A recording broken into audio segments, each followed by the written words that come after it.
अस्सलाम वालेकुम नाजरीन, मैं हूं डॉक्टर आबिद अब्बासी और आप देख रहे हैं वीएन पॉइंट। राजस्थान का फौजी थिएटर, नई दिल्ली की खोखली धमकियां और खित्ते के लिए अमन का खतरा। नाजरीन, भारत अपनी रवायती हठधर्मी, जारयाना अज़ाइम और खित्ते के अमन को दांव पर लगाने की पॉलिसियों पर एक बार फिर पूरी डटाई से अमल पैरा है। पाकिस्तान के साथ बैनुल-अक़वामी सरहद पर लोंगेवाला जैसे तारीखी और हसास मकाम के करीब राजस्थान के सहराई इलाके जैसलमेर में थरशकई के नाम से, यानी जो थरशक्ति जो है उसके नाम से एक वसी और अरीज फौजी मश्क का इनेकाद। नई दिल्ली की ताज़ा तरीन इश्ताल अंगेज़ी, खित्ते में कशीदगी फैलाने की दानिस्ता कोशिश और फौजी धौंस जमाने की एक ख़तरनाक मिसाल है। ये मश्क जिसका भारतीय वज़ीर दिफ़ा राजनाथ सिंह ने खुद बढ़ चढ़ कर मायना किया और जिसकी तस्वीर भारतीय मीडिया पर बड़े फ़ख्र से दिखाई जा रही हैं, बज़ाहिर सराई इलाकों में ज़मीनी लड़ाई की तैयारी पर मरकूज़ बताई जाती है। लेकिन नाज़रीन इकराम, हक़ाइक़ इससे कहीं ज़्यादा संगीन और तशवीशनाक हैं। पाकिस्तान की सरहद के इतने करीब इस कदर बड़े पैमाने पर जारयाना जंगी हथियारों, टैंकों, तोपखानों और हज़ारों फ़ौजियों का इज्तिमा मामूल की फ़ौजी तरबियत हरगिज़ नहीं कहला सकता। ये पाकिस्तान पर मुसलसल नफसियाती और फ़ौजी दबाव रखने, खित्ते में खौफ और कशीदगी की फ़ज़ा को हवा देने और अपनी खोई हुई आलमी साख को किसी न किसी तरह बहाल करने की एक सोची समझी, ख़तरनाक, गैर ज़िम्मेदाराना और भोंडी कोशिश है। ये महज फ़ौजी मश्क नहीं, ये फ़ौजी थिएटर बाजी है, ये जंगी जनून का खुला इज़हार है, ये ताकत का ऐसा भोंडा मुज़ाहिरा है जो नई दिल्ली के जारयाना अज़ाइम और उसकी गहरी अंदरूनी बेचैनी को मुकम्मल तौर पर बेनकाब करता है। ये बात अब किसी से ढकी छुपी नहीं रही, बल्कि आलमी सतह पर तस्लीम शुदा हकीकत बन चुकी है कि भारतीय फ़ौजी इस्टेब्लिशमेंट और उसकी सियासी क़यादत ऑपरेशन संदूर में पाकिस्तान के हाथों लगने वाली गहरी चोट, तारीख़ी ज़िल्लत और नाकाबिल बयान आलमी रसवाई के बाद अपनी बिखरी हुई साख को बचाने के लिए इस कदर बेचैन, बदहवास और मुस्तरब है। वो शिकस्त नाकाबिल फरामोश थी जिसने भारतीय फ़ौज की कमांड में मौजूद खला, अफवाज के दरमियान शदीद बदएतमादी और कोऑर्डिनेशन के मुकम्मल फ़ुक़दान, नाक़िस मनसूबाबंदी और गैर पेशा वाराना रवैयों और ऑपरेशनल सलाहियतों की कमी की कलई पूरी दुनिया के सामने खोल कर रख दी थी। इस नाकामी ने भारत के एक इलाकाई ताकत होने के झूठे भरम को चकनाचूर कर दिया था। अब राजस्थान के तपते सहरा में भारी टैंकों की घन गरज, तोपखाने की धमक, हेलीकॉप्टरों की परवाज़ें और फ़ज़ाई और ज़मीनी अफवाज के मरबूत हमलों की ये नाम नेहाद मशक़ें दर हकीकत जंगी तैयारी से कहीं ज़्यादा महज एक दिखावे की अस्करियत पसंदी है।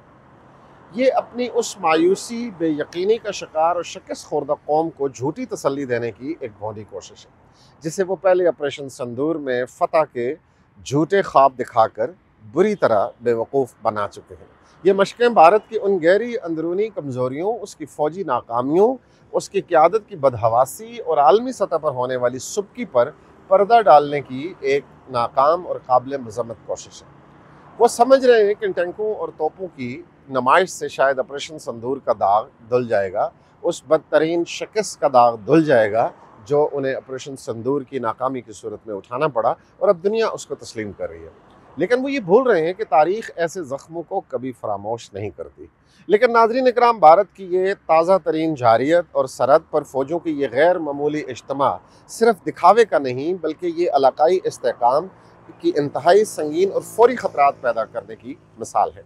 मुशद्दक़ा इत्तलात ये भी हैं, काबिल इत्माद इशारे हैं, माजी करीब के भी वाक़यात और भारत का अमूमी तर्ज़ अमल ये ज़ाहिर करता है कि नई दिल्ली अपनी नाकामियों से तवज्जो हटाने और अंदरूनी सियासी बुरानों पर काबू पाने की, इंतहा पसंद हिंदू वोट बैंक को मज़ीद भड़काने, आइंदा इंतखाबात में कामयाबी हासिल करने की कोशिश और दुनिया की आंखों में धूल झोंकने के लिए किसी भी हद तक गिर सकता है।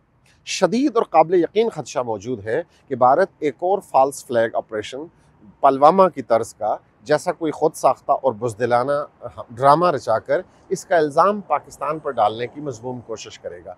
हालांकि हकीकत साबित हो चुकी है कि पुलवामा के ऊपर एक आयोटा ऑफ प्रूफ जो है, एक बाल बराबर कोई प्रूफ पाकिस्तान के हवाले से देने में बुरी तरह नाकाम रहा हिंदुस्तान। और अब दुनिया को ये बात पता चल गई कि पुलवामा का जो ऑपरेशन था वो एक फॉल्स फ्लैग ऑपरेशन था। ये कोशिश हिंदुस्तान इसलिए भी करेगा ताकि वो आलमी हमदर्दी हासिल कर सके और सरहद पार किसी महदूद या बड़ी मुहिम जोई का झूठा जवाब पैदा कर सके। ये एक इंतहाई ख़तरनाक खेल है, एक ऐसी आग से खेलने के मुतरादिफ है जिसके शोले पूरी जनूबी एशिया को अपनी लपेट में ले सकते हैं कि पाकिस्तान और हिंदुस्तान, भारत जो है, ये दोनों एटमी क़ुव्वतें हैं और 1.5 अरब के करीब आबादी जो है वो इस एटॉमिक वॉरफेयर की रिस्क के ऊपर बैठी हुई है। और अगर ऐसी कोई मुहिम जो हिंदुस्तान करता है जिसके नताइज नाकाबिल तसव्वुर हद तक तबाहकुन हो सकते हैं। भारत की तारीख ऐसे बुज़दिलाना और मकाराना और गैर ज़िम्मेदाराना हथकंडों से भरी पड़ी है। पाकिस्तान की दफ़ाई इस्टेब्लिशमेंट भारत की इन तमाम शरंगेज़ियों और उसकी हर नकलो हरकत और उसके हर मज़मूम इरादे जो हैं उनको पूरी तरह उनसे आगाह है, उनको बांपे हुए है। और हमारी बहादुर मुस्तैद तजर्बाकार मुसल्लह अफवाज वतन अज़ीज़ के चप्पे चप्पे की हिफाजत के लिए हमा वक्त हमा लम्हा मुकम्मल तौर पर चौकस और हर तरह से तैयार है। नई दिल्ली को ये बात याद रखनी चाहिए कि सरहदों पर फ़ौजी इज्तिमा, ये जंगी मशक़ें, ये खोखली धमकियाँ भारत की ताकत का नहीं बल्कि उसकी गहरी स्ट्रेटजिक बदहवासी की और उसकी क़यादत की शदीद मजबूरियों और बौखलाहट और गैर ज़िम्मेदाराना मुहिम जोई की तरफ ख़तरनाक झुकाव का नाकाबिल तरदीद सबूत है। ये एक शिकस्त खोरदा ज़हनियत की बौखलाहट है जो मज़ीद तबाही और रसवाई की दावत दे रही है। पाकिस्तान खित्ते में अमन का ख़ाइन और हमेशा इंतहाई ज़िम्मेदारी का मुज़ाहरा करता आया है, लेकिन अपनी सलामती, अपनी खुद मुख्तारी और अपने कौमी वक़ार पर किसी भी किस्म के हमले का पहले से कहीं ज़्यादा भरपूर, फैसलाकुन और फौरी मुँह तोड़ जवाब देने की न सिर्फ मुकम्मल सलाहियत रखता है बल्कि पुख्ता अज़म भी रखता है। भारत किसी भी गलत फहमी में ना रहे और आग से खेलने की ये मज़मूम कोशिश ना करे। हमारी तरफ से इतना कुछ। हमारी वीडियो को ज़रूर लाइक कीजिएगा, हमारे चैनल को सब्सक्राइब कीजिएगा और अपने कीमती कमेंट्स से नवाजिएगा ताकि आपके कमेंट्स की रोशनी में हम अपनी बात को मज़ीद बेहतर बना सकें। Thank you very much.